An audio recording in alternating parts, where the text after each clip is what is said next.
You ought to try drinking it all by itself. It does something very interesting. It'll get rid of those headaches you're having. Because this thing up here, unlike the rest of the body, is about 90% water. It wants to replace that fluid every day. And as that fluid gets dirtier and dirtier, but the water is so crucial. Consciousness will not occur without water, trust me.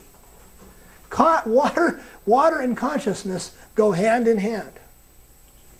The brain, the tissues in the brain will ratchet down on the water to hold on to it.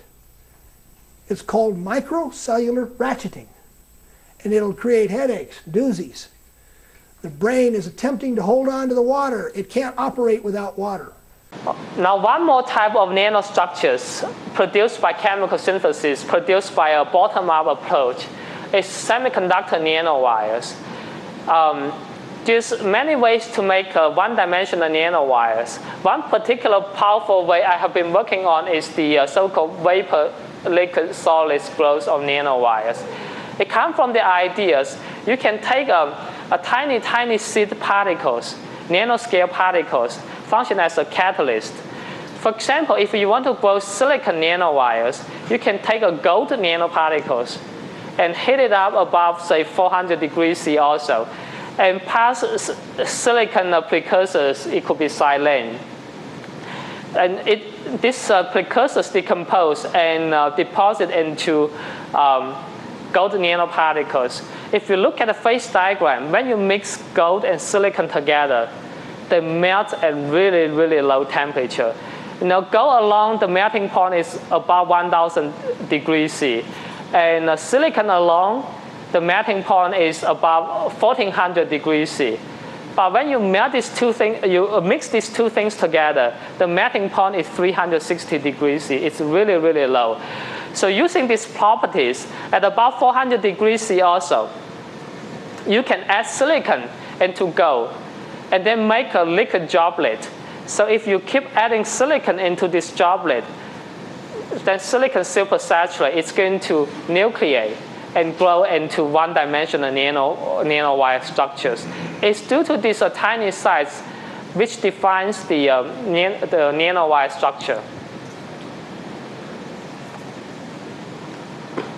Here is the transmission electron microscopy image showing you a gold particle at the end of silicon nanowires. And you can produce beautiful single crystal nanowires.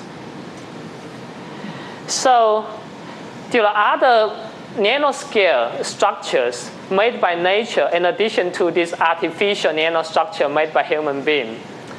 The DNA is one type of powerful nanostructure, proteins and viruses and organic molecules.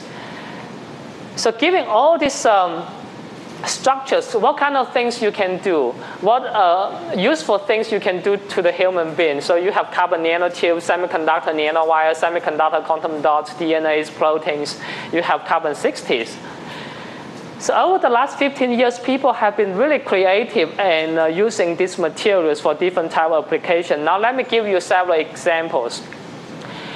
Indeed, many companies are pushing very hard, especially IBM, try to use nanotubes for the next generation of transistors. So during my work in PhD, I actually demonstrate using a silicon nanowire contacted by two electrodes. You can fabricate a transistor which is also better than the current N-tail transistor. So the mobility of the charge carriers becomes higher. That also suggests you can have faster transistors. The reason for that is it's based on the same material. It's silicon nanowire. The reason it can be better is really due to when the size of this nanowire gets smaller along the cross section. So the quantum confinement changed the electronic structure of silicon. So it makes the continuous energy band become a discrete energy band. This decreases the probability of electrons got scattered when they are transported along these nanowires. Other areas of technology might be possible, might be earlier than the electronics. One area is in biosensing for medical care, for human health. Now let me give you one example coming out of my own research. So We made this a one-dimensional nanowire structure, semiconductor nanowires. You all know semiconductors has field effect. So if you apply a voltage, you apply electric field close to the semiconductor, you can change the charge carrier concentration and semiconductor. You can change its conductivity. Using these ideas, if you take a nanowires contacted by 2 electrodes, and then you put certain receptors which function as a recognition reagent to recognize certain molecules you want to detect. If this molecule comes in and bind onto these receptors, if these molecules have charges, it's going to function as a gate voltage function. It will have electric field to interact with nanowires, change the carrier concentration in nanowires. Since the nanowires are so small, they must be really, really sensitive to any charged molecules. So we know the proteins, DNAs, they have charges. So this is the idea for detecting something in the human body.